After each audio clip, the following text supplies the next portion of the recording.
सर्वोपरि है ऐरावत, उसे शीघ्र पूर्ण करो।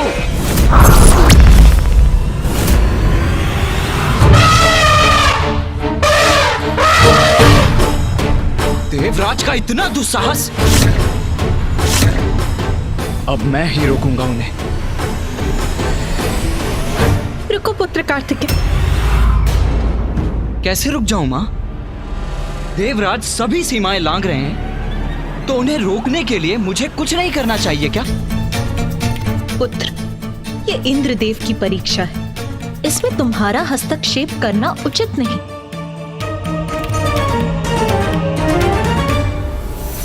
उचित है मां।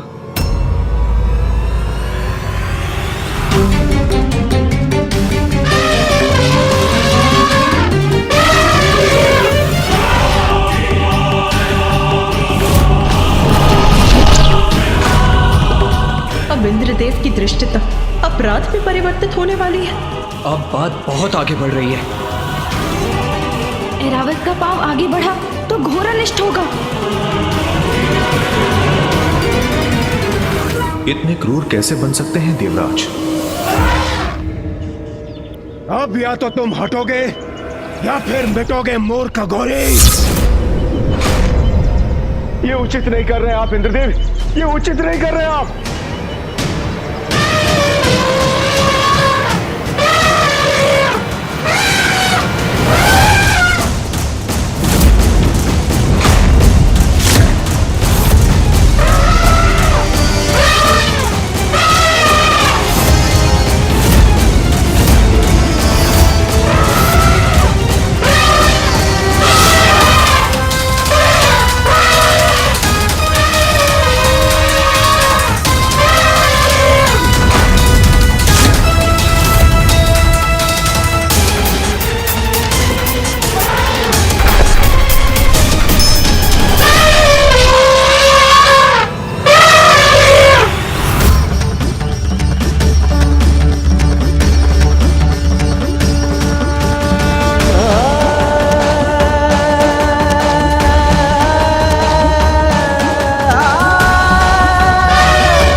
जिसके हृदय में प्रभु प्रेम है वो अहंकार से परे है, क्रूरता से परे है। ऐरावत ऐसे ही भक्त हैं। धन्य है ऐरावत। प्रभु भक्ति से ही ऐरावत ने इतना बड़ा अनर्थ होने से रोक दिया। सेवक होते हुए भी ऐरावत जी ने इंद्रदेव को बहुत बड़े दोष से बचा लिया। सब कुशल है, यथावत है। धन्यवाद प्रभु का, जो उन्होंने इस घोर अनिष्ट को रोक दिया। किंतु इंद्रदेव को भी शांत होना चाहिए।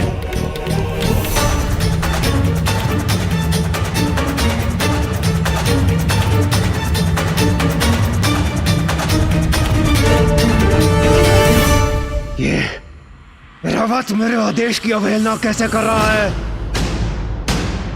रावत, तुमने अपने स्वामी के आदेश की अवहेलना कैसे की? इसका उचित दंड दूंगा मैं तुम्हें।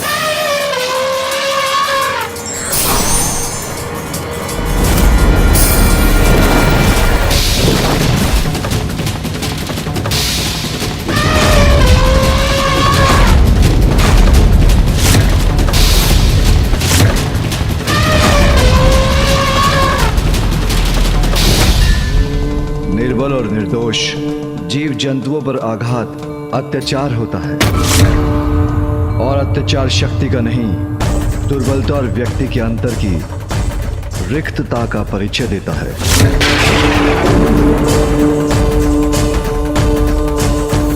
कहो, क्या विचार है तुम्हारा?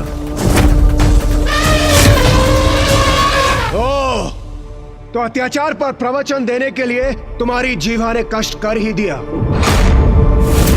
वैसे तो तुम उचित ही कह रहे हो।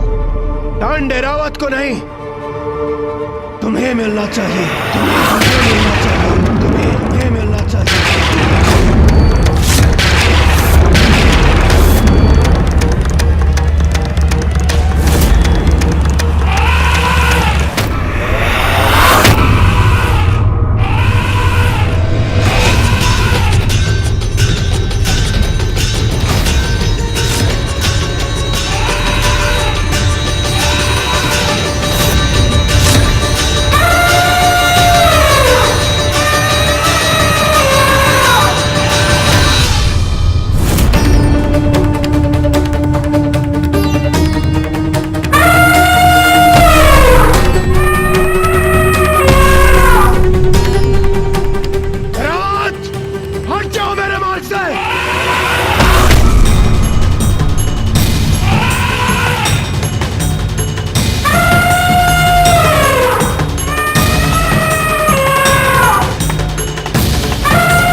मुझे रोकने की शक्ति कहां से आ गई इस अघोरी में?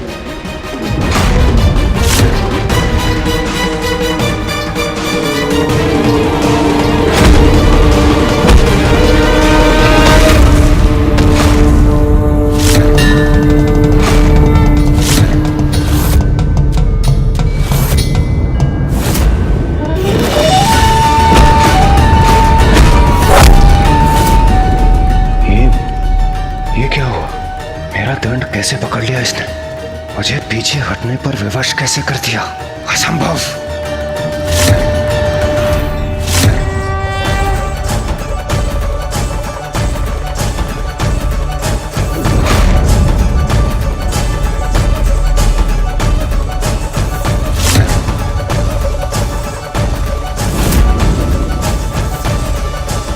तुम अभी भी नहीं समझ पाए देवराज, जो सच्चे मन से प्रभु भक्ति करते हैं उनका कभी कोई अनिष्ट नहीं हो सकता। ऐसा प्रचंड और भव्य व्यक्तित्व कौन है ये अघोरी?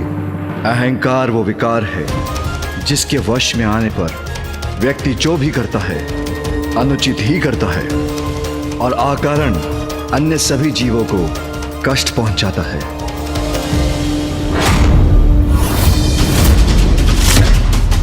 देवराज इंद्र हूं मैं, प्रवचन कदापि नहीं सुनूंगा। और तुम जैसे अघोरियों का भाषण तो कदापि नहीं, कदापि नहीं, कदापि नहीं।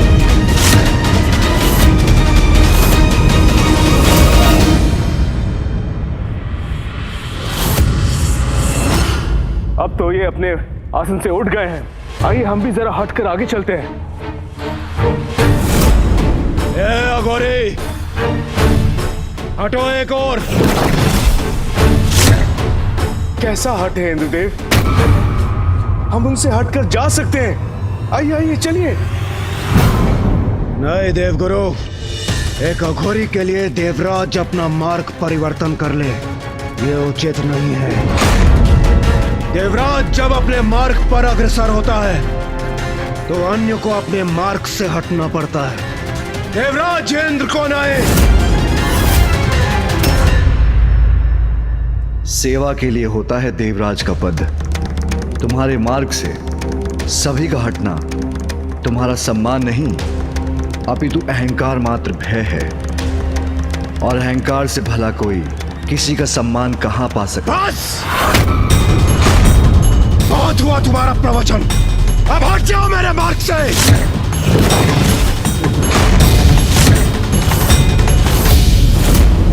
तुम्हें देखकर तो ये इच्छा हो रही है कि अपने मुष्टि प्रहार से मैं तुम्हारे इस गर्व भरे मुख पर वार करूं और हटा दूं तुम्हें अपने मार्ग से।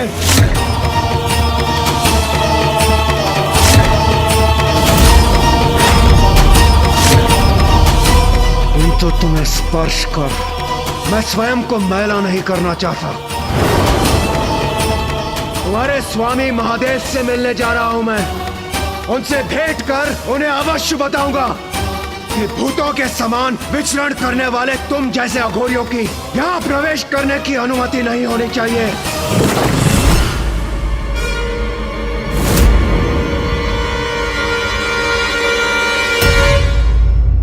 तुम्हें तो धक्के मार मार कर वही भेज देना चाहिए जो तुम्हारा स्थान है। शमशान, शमशान, शमशान।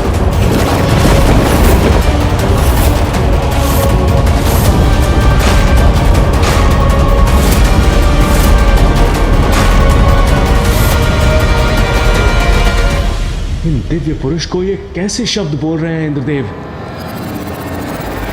कदाचित महादेव को तुम्हें ही कुछ समय के लिए शमशान भेज देना चाहिए। वही तुम्हारे अहंकार की चिता जलेगी। बस! बस! अब तुम्हारे दुर्वचन नहीं सहूंगा मैं।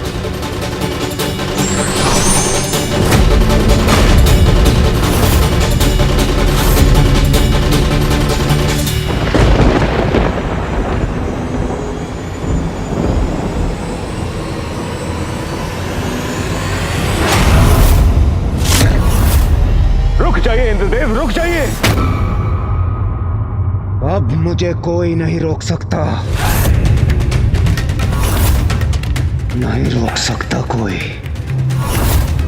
दुष्ट अघोरी, तुम्हें अपने मार्ग से हटने के पर्याप्त अवसर दिए मैंने, किंतु अब और नहीं। ये वृष्टि का देवता देवराज इंद्र तुम्हें अतिवृष्टि का बवंडर दिखाएगा।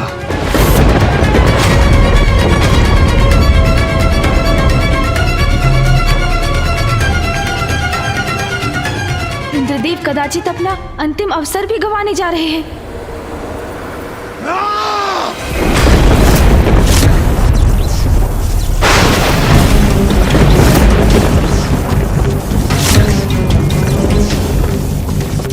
अब इंद्रदेव को अपना वास्तविक परिचय देना ही होगा मुझे।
ये तो देवराज होकर इतना अहंकार कि जो आपके मार्ग में आए वो स्वयं शीश झुकाकर हट जाए।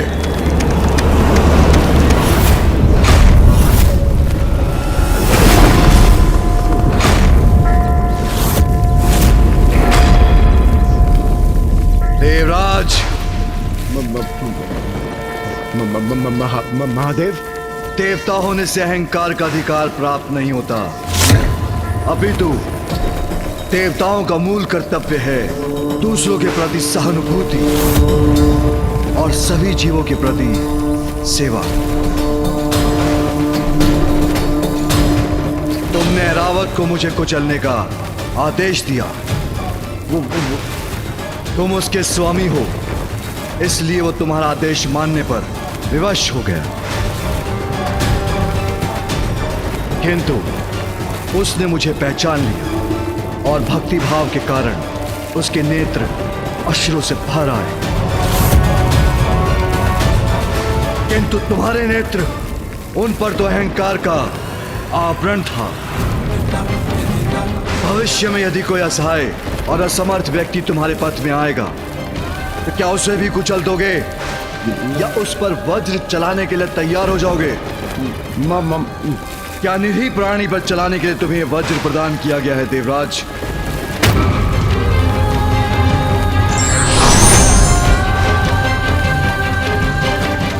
नहीं, तुम्हारे जैसे अहंकारी का देवराज के पद पर स्थापित होना उचित नहीं। संसार को तुम्हारे जैसे देवराज की आवश्यकता नहीं। तुम्हें मिटना होगा, तुम्हें मिटना ही होगा देवराज, तुम्हें मिटना ही होगा देवराज।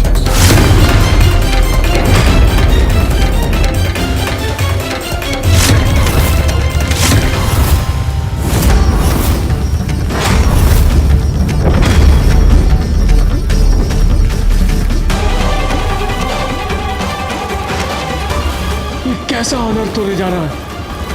महादेव, क्षमा महादेव, क्षमा।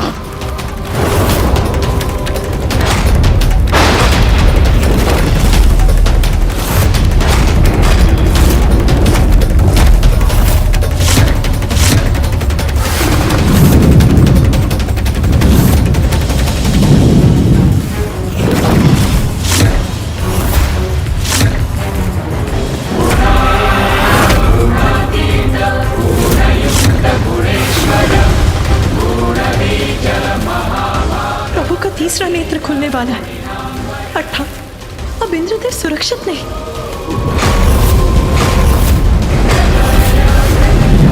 इंद्रदेव ने कैसे संकट को निमंत्रण दे डाला?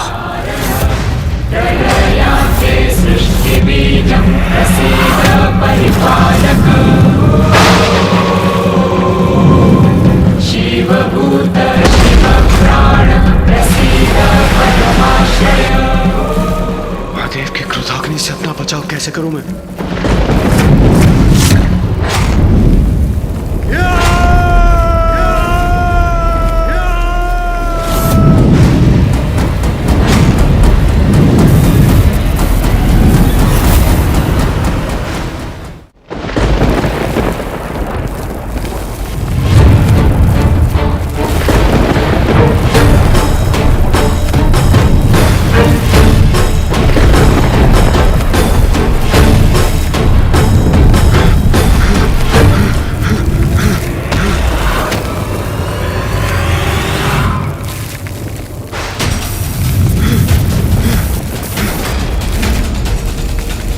कदाचित इसी बात का भय था।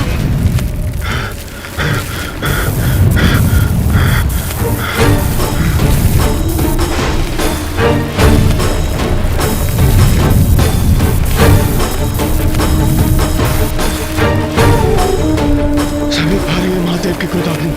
मुझे और तीव्र गति से भागना चाहिए।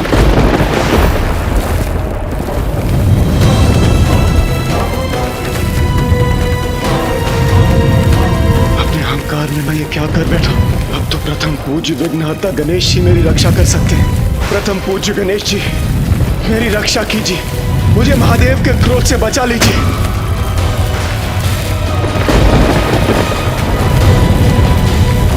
मेरी रक्षा कीजिए प्रथम पूज्य गणेश जी। पिताश्री को शांत कराइए माँ। अहंकार के लिए क्या इंद्रदेव को इतना बड़ा दंड देना उचित है? हाँ माता। माता पार्वती, कुमार कार्तिकेय, गणेश जी मेरी रक्षा कीजिए, रक्षा कीजिए मेरी। इसका अनुमान तो मुझे भी नहीं था पुत्र कि प्रभु इतने क्रोधित हो जाएंगे, किंतु उनके द्वारा दोषियों को दंड देने में मैं हस्तक्षेप नहीं कर सकती। भैया, फिर तो हमें ही कुछ करना होगा। पिताश्री को शांत करने का प्रयत्न कर उनसे इस क्रोधाग्नि को लौटाने का आग्रह करना होगा। उचित कह रहे हो तुम।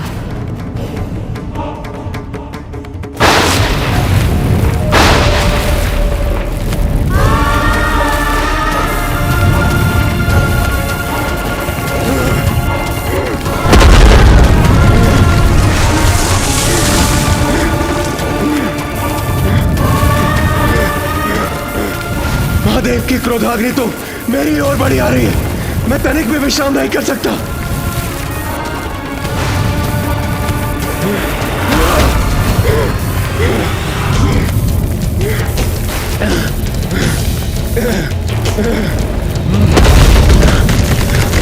अब कदाचित मेरी रक्षा संभव नहीं।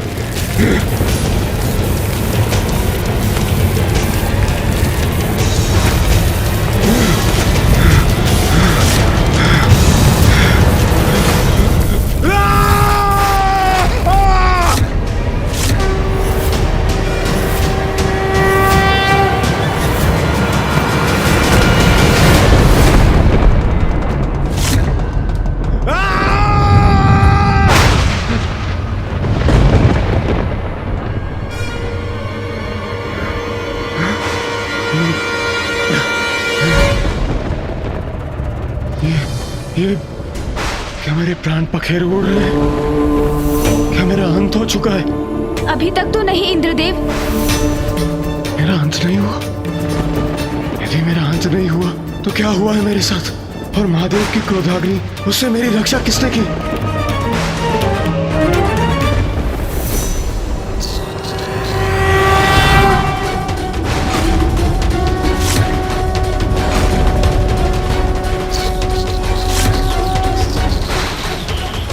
तो गणेश जी ने मेरी गुहार सुन मेरी रक्षा की है। अब ज्ञात नहीं क्या होने वाला है।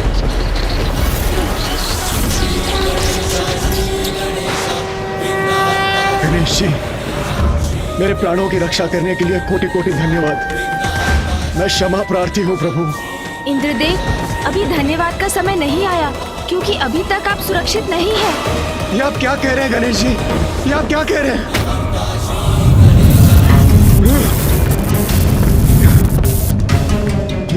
ये क्रोधाग्नि तो अभी भी मेरा पीछा कर रही है। गणेश जी, वो देखिए, महादेव की क्रोधाग्नि। कृपया कुछ कीजिए गणेश जी, मेरी रक्षा कीजिए, कृपया कुछ कीजिए। अब ज्ञात नहीं क्या होने वाला है।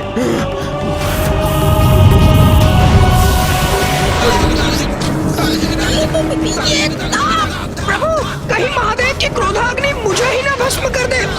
मेरी रक्षा कीजिए प्रभु, रक्षा कीजिए। गणेश जी मेरी रक्षा कीजिए, कुछ कीजिए प्रभु, प्रभु कुछ कीजिए। धैर्य रखिए देवराज, यथासंभव जो हुआ वो मैं करूंगा ही। पिताश्री की क्रोधाग्नि को तो बस वो ही रोक सकते हैं।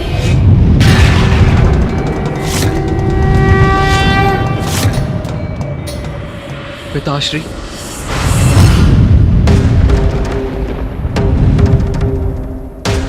उचित यही होगा कार्तिकेय कि तुम इसी क्षण यहां से चले जाओ।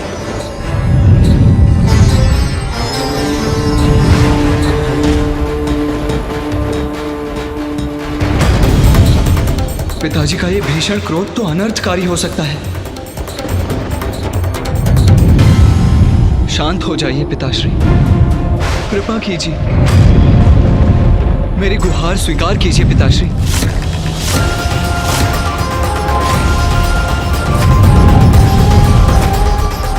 पिताजी, इंद्रदेव ने जो किया बहुत अनुचित किया, किंतु क्या उनके अहंकार का इतना बड़ा दंड देंगे उन्हें? पुत्र कार्तिकेय, जिन असुरों के साथ हम युद्ध करते हैं उनका प्रमुख अपराध है उनका अहंकार, किंतु कदाचित उससे एक बहुत बड़ी हानि भी होने लगी है। देवताओं में अहंकार भरने लगा है, और यदि ऐसा है तो उन्हें भी दंड तो अवश्य मिलना चाहिए। और ये घटना देवताओं के लिए भी एक उदाहरण बनेगी। पिताजी, इंद्रदेव को क्षमा कर दीजिए, ये बहुत बड़ा दंड है, पर कहीं इसके कारण गणेश को क्षति ना पहुंच जाए।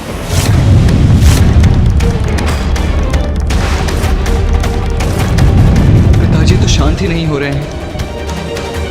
अन्याय नहीं न्याय करूंगा मैं। उनके अहंकार का जो दंड असुरों को प्राप्त होता है वही दंड देवराज को भी दूंगा मैं।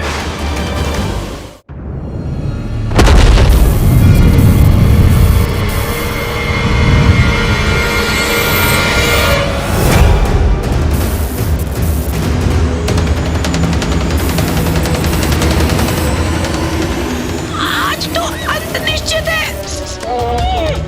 इस प्रकार तो मूषक जी पर आरूढ़ होकर हम पिताश्री की क्रोधाग्नि को पीछे नहीं छोड़ सकेंगे। मुझे इंद्रदेव को अधिक से अधिक समय तक सुरक्षित रखने का कोई और उपाय करना होगा। प्रभु बताइए आप। इंद्रदेव, मुझे पकड़ कर रखिएगा। मूषक जी, मैं जो कहूँ वो करते जाइए आप। उचित है प्रभु। नीचे बढ़िए मूषक जी। जी प्रभु। परंतु प्रभु, हम इससे कब तक रक्षित रहेंगे? महादेव, देवराज का आचरण उचित नहीं था, किंतु उनकी ओर से मैं क्षमा याचना करता हूँ। कृपा कीजिए प्रभु, शांत हो जाइए। पिताश्री, यदि आप शांत नहीं हुए तो घोर अनिष्ट हो जाएगा।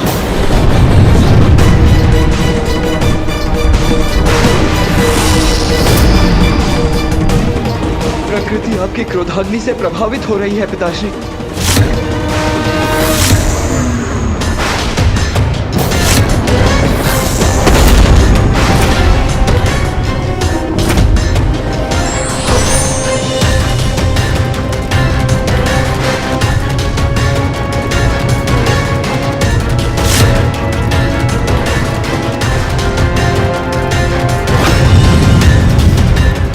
महादेव, मैं विश्वास दिलाता हूँ देवराज इंद्र उचित पाठ सीख चुके हैं। कृपा कीजिए, आप भी शांत हो जाइए।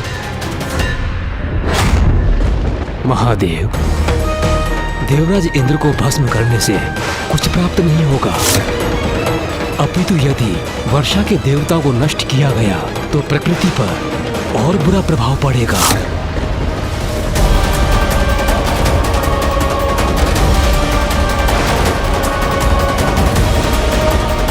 अब क्या करूं मैं?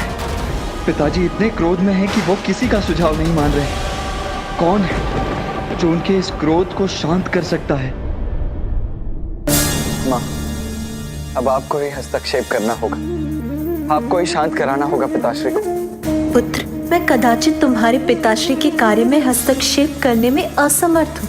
इसमें केवल देवराज की सुरक्षा निहित नहीं है माँ। गणेश और मूषक जी भी इंद्रदेव को सुरक्षित रखने का प्रयास कर रहे हैं, अर्थात वो भी संकट में है माँ।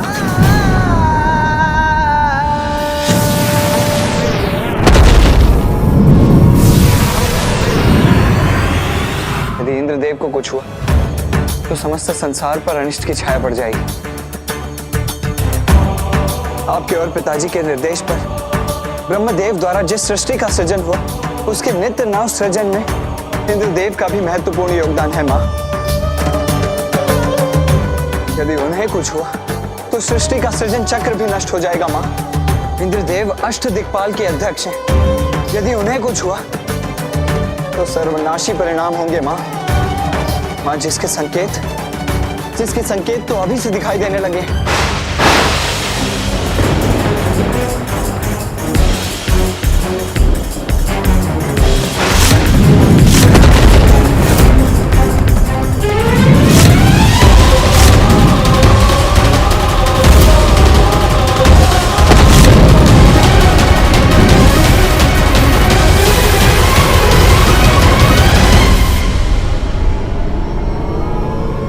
मैं विनती करता हूँ माँ, पिताजी को मना लीजिए। उन्हें शांत करने के लिए आपको ही कुछ करना होगा माँ।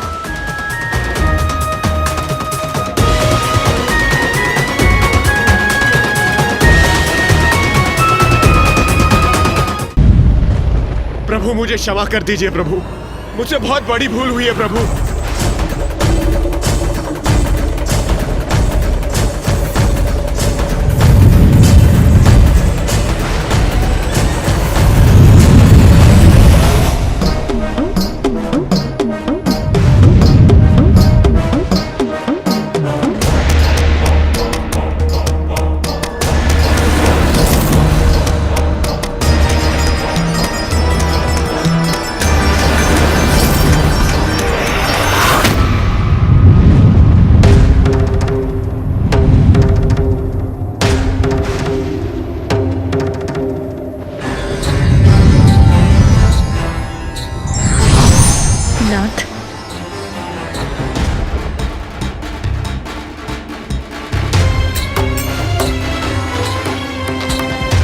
परीक्षा परीक्षार्थी के अच्छे परिवर्तन के लिए होती है, उसके अंत के लिए नहीं।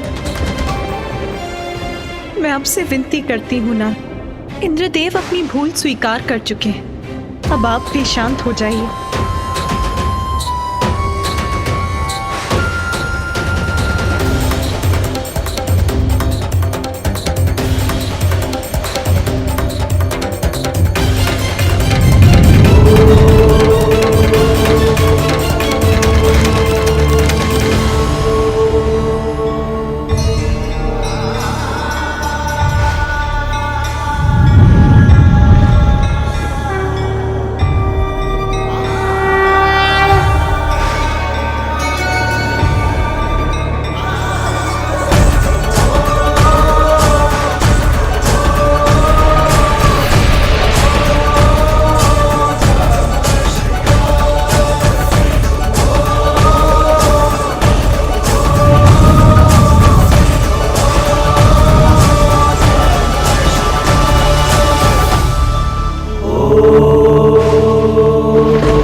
आपने मुझे क्षमा कर दिया, मैं सुरक्षित हूं प्रभु। आपको कोटि कोटि नमन करता हूं प्रभु, आपका कोटि कोटि धन्यवाद। मैं वचन देता हूं प्रभु, मैं आपको कभी भी निराश नहीं करूंगा।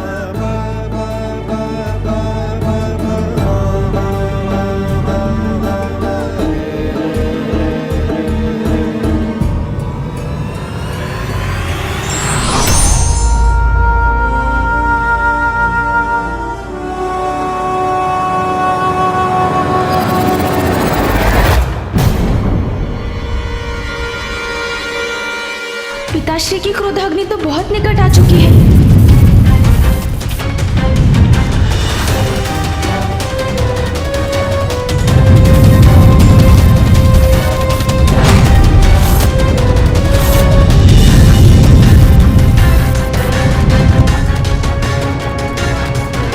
महादेव की क्रोधाग्नि? महादेव की क्रोधाग्नि तो अभी भी इंद्रदेव पर लक्षित है।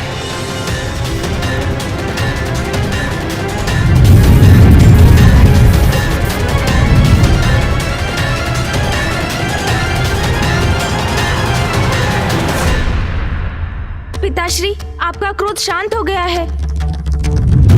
अब तो अपनी क्रोधाग्नि को रोक दीजिए। हाँ हाँ प्रभु, हाँ, मान जाइए प्रभु।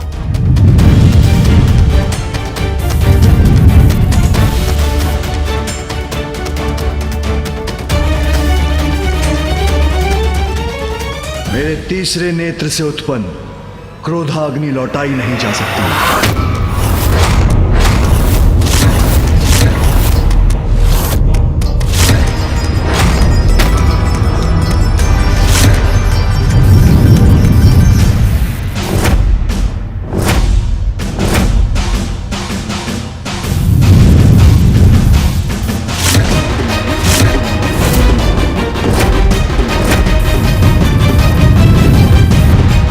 महादेव की क्रोधाग्नि मुझे लीलने वाली,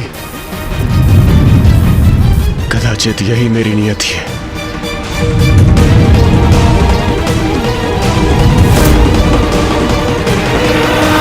पिताजी,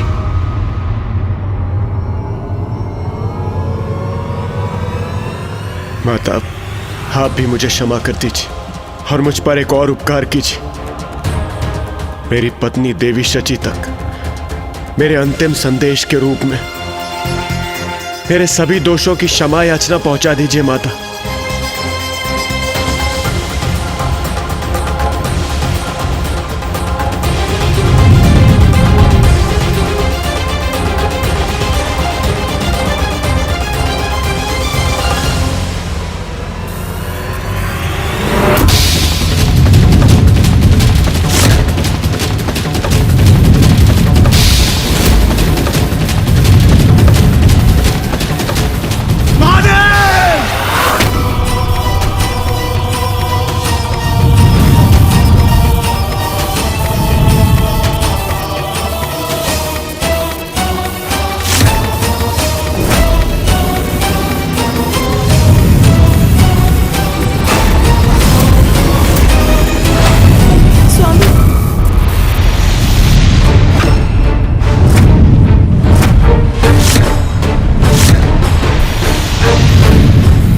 क्षण शेष है देवराज इंद्र के पास। इंद्रदेव ने उचित अनुचित का भेद समझने में बहुत विलंब कर दिया। पिताश्री की क्रोधाग्नि की शक्ति को अब लौटाया नहीं जा सकता, तो अब क्या उपाय है इंद्रदेव की रक्षा का?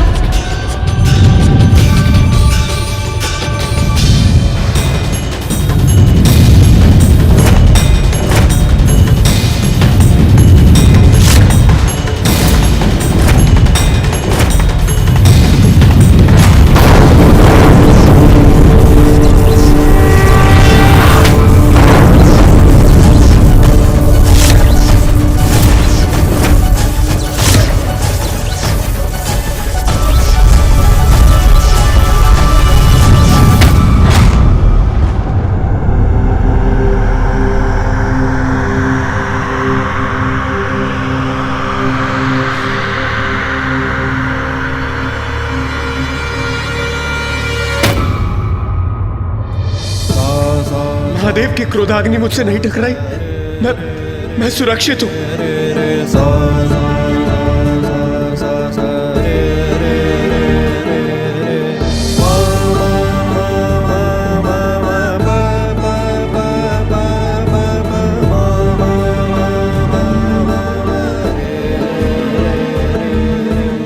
देवराज रक्षित हो गए।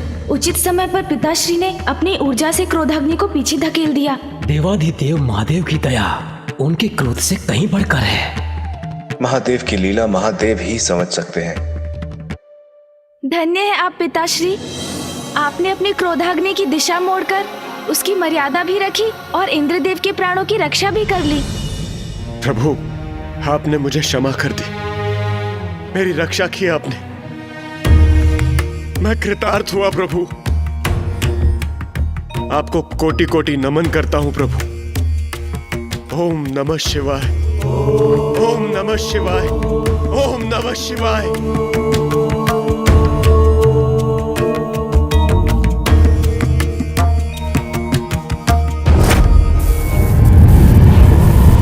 किंतु पिताश्री, आपकी क्रोधाग्नि ऐसे तो शांत नहीं हो सकती। जब तक किसी को लक्षित नहीं करेगी तब तक ये शांत नहीं होगी।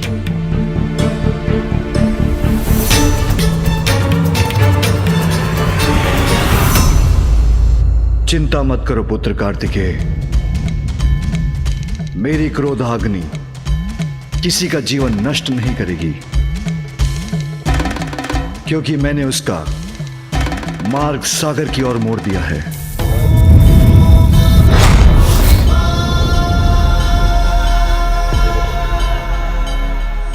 अद्भुत पिताश्री, अद्भुत। आपका न्याय उचित है स्वामी। दोषी देवराज उचित पाठ भी सीख गए और उनको क्षति भी नहीं पहुंची। अब सब यथावत है, सब कुशल है। धन्य है पिताश्री। महादेव की क्रोधाग्नि का कुछ न कुछ भयंकर परिणाम तो होकर ही रहेगा। ये कैसा अनर्थ हो रहा है?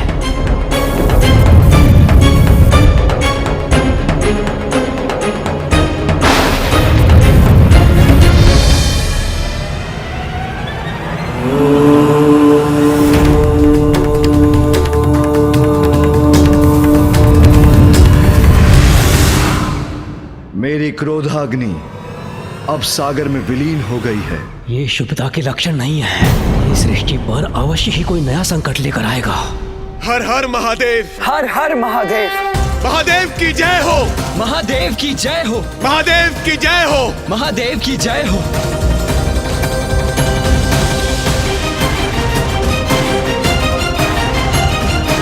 इंद्रदेव को क्षमा करना आपकी उदारता का उदाहरण है स्वामी। ये महादेव ने क्या कर दिया? उनकी क्रोधाग्नि जल से शांत नहीं होगी। अभी तो मुझे शंका है कि जल और अग्नि दो विपरीत तत्व एक साथ आएंगे तो कोई ना कोई विचित्र अप्राकृतिक संकट जन्म लेगा। मुझे महादेव को अभी सचेत करना होगा। महादेव तो निश्चिंत होकर कैलाश लौट रहे हैं।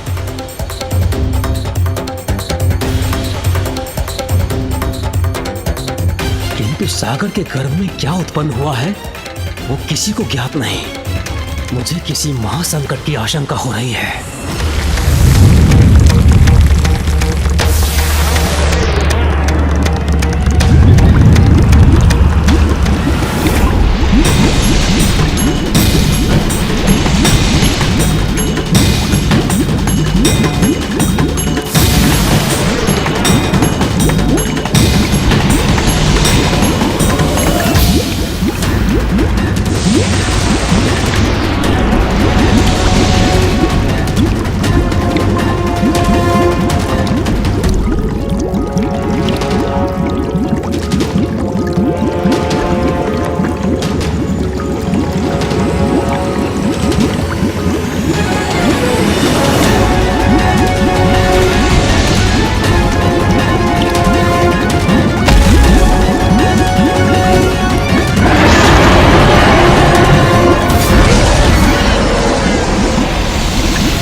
दीजिए प्रभु।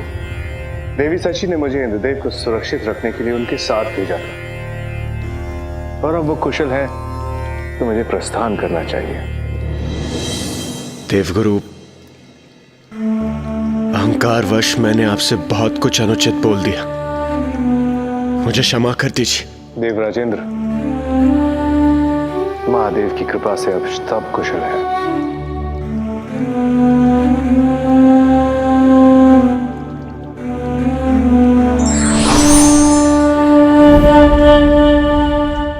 गणेश जी, मुझे ज्ञात नहीं मुझ पर किसके कुछ से छाया पड़ गई थी, जो आपके बुलाए जाने पर मैंने अपने सारथी माथली को भेजने की धृष्टता की।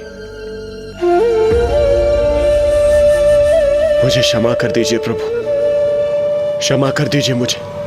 इंद्रदेव, मैंने तो आपको एक अत्यंत आवश्यक विषय पर चर्चा के लिए बुलाया था। यदि मैं प्रतीक्षा कर सकता था तो अवश्य करता। प्रभु, मैं लज्जित हूं, क्षमा प्रार्थी हूं प्रभु। किंतु आपने मुझे यहाँ बुलाया क्यों था?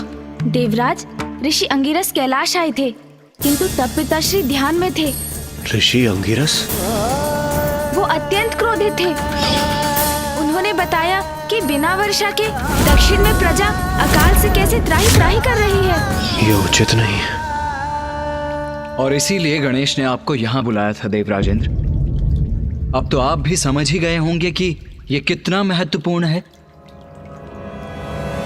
मुझे महादेव से अपने संशय के विषय में अभी बताना होगा।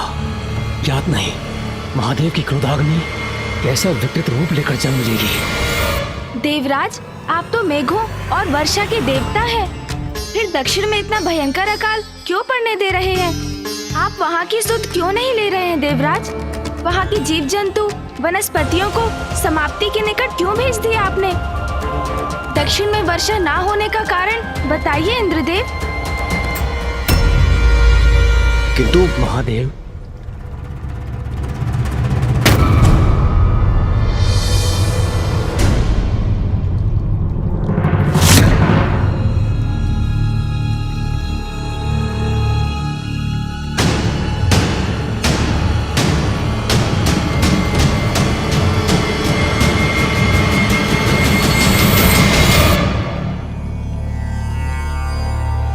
महादेव, ये बहुत बड़ी चिंता का विषय है, हमें अभी चर्चा करनी होगी। अवश्य ब्रह्मदेव। गणेश भी उसी चिंता का समाधान ढूंढने का प्रयत्न कर रहा है।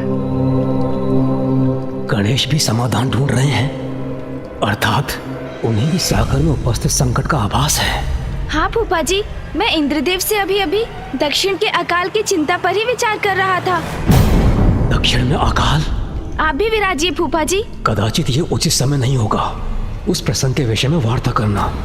मुझे इसके लिए प्रतीक्षा करनी होगी।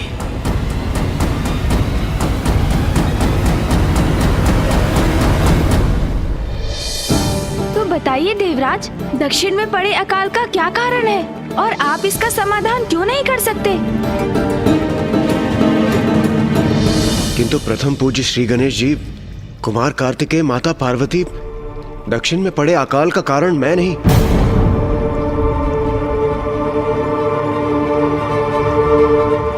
ऋषि अगस्त्य है।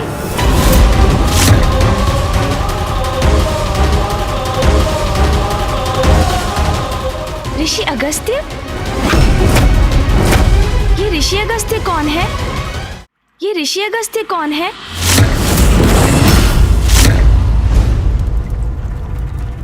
और वो अकाल का कारण कैसे बन गए?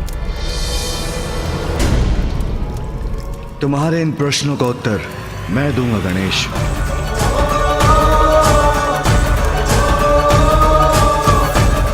ऋषि अगस्त्य और ऋषि वशिष्ठ दोनों भाई हैं। दोनों का जन्म वरुण देव के अंश से एक कुंभ के द्वारा हुआ, और अब ऋषि अगस्त्य ने दक्षिण की नदी कावेरी को अपने कमंडल में रख लिया। उन्होंने नदी को कमंडल में रख लिया? यदि ऐसा है तो मुझे जाने की अनुमति दीजिए पिताश्री, जिससे मैं उस नदी को उनके कमंडल से मुक्त करा सकूं। ऋषि अगस्त्य, ऐसा नहीं होने देंगे गणेश। किंतु क्यों पिताश्री? क्योंकि वही नदी ऋषि अगस्त्य की पत्नी भी है। उनकी पत्नी? कौन है ये अद्भुत स्त्री पिताश्री? पुत्र, ऋषि अगस्त्य की पत्नी लोपामुद्रा का जन्म दक्षिण की नदी कावेरी बनने के लिए ही हुआ था।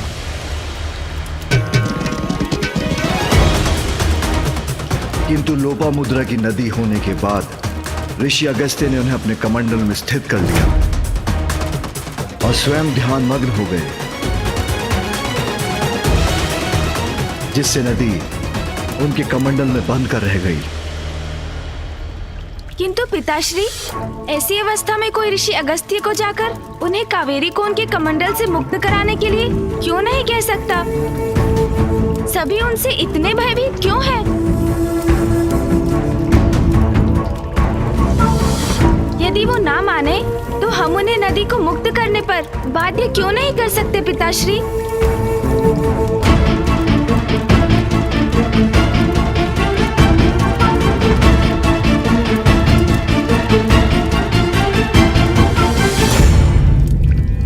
क्योंकि गणेश, ऋषि अगस्त्य की महिमा हम सभी देवताओं से भी कहीं अधिक है। किंतु भैया, वो आपसे अर्थात देव सेनापति कुमार कार्तिकेय से अधिक महिमामयी तो नहीं हो सकते। मुझसे कहीं अधिक महान है, गुरु है मेरे।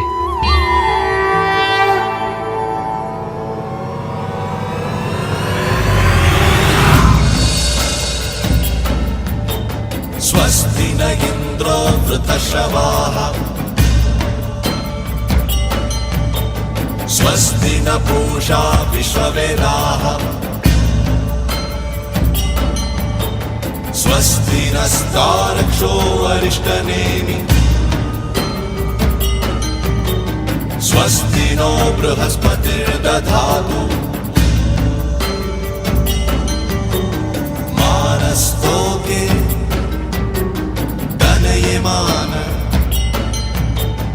आयुष्मानो। तपोबल के ही धनी नहीं, ऋषि अगस्त्य तो युद्ध कला के भी बहुत बड़े ज्ञानी हैं।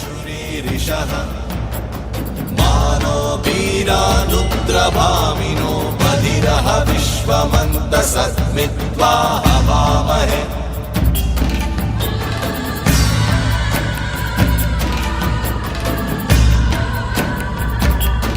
ऋषिवर, मैं आपके आश्रम आपसे शिक्षा प्राप्त करने हेतु आया हूँ। कृपया मुझे अपने शिष्य के रूप में स्वीकार कर मल्ल युद्ध अर्थात कलारी पयट्टू की कला सिखाने की कृपा कीजिए।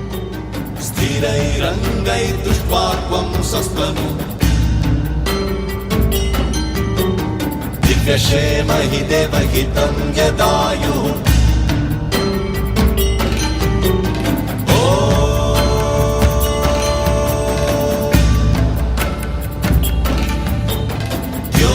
शांतिरन्तरिक्षं शांति पृथ्वी शांतिरापः शांति शांति शांति शांति। कुमार कार्तिकेय, तुम्हारा प्रशिक्षण कल भोर में प्रारंभ होगा।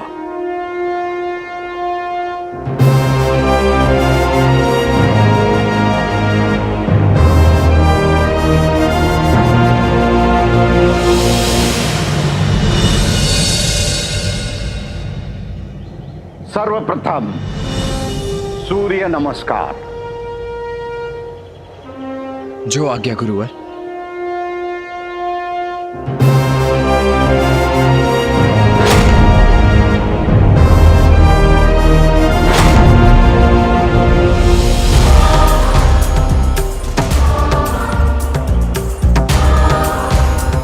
युद्ध में एकाग्रता और तत्परता दोनों ही आवश्यक हैं।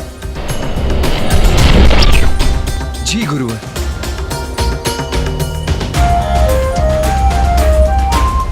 विरोधी की प्रत्येक क्रिया की सूक्ष्मता का सूक्ष्मता से ही अवलोकन करना चाहिए,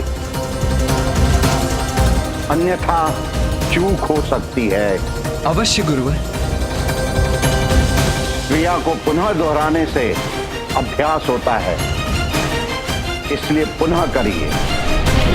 जी गुरुवर।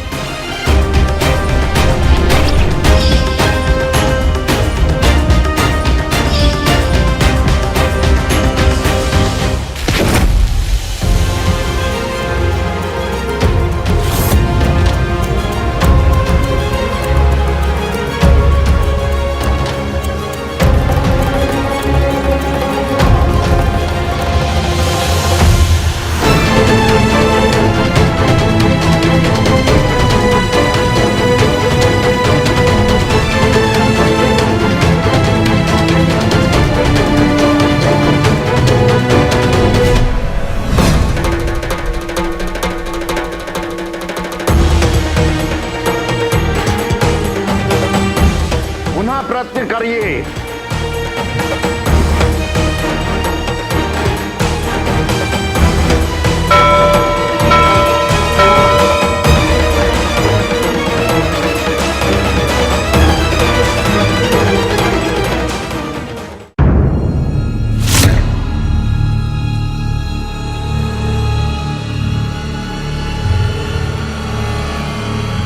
कुमार कार्तिकेय, अपना लक्ष्य मुझे बनाओ।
ऋषि अगस्त्य इतने प्रभावशाली योद्धा है?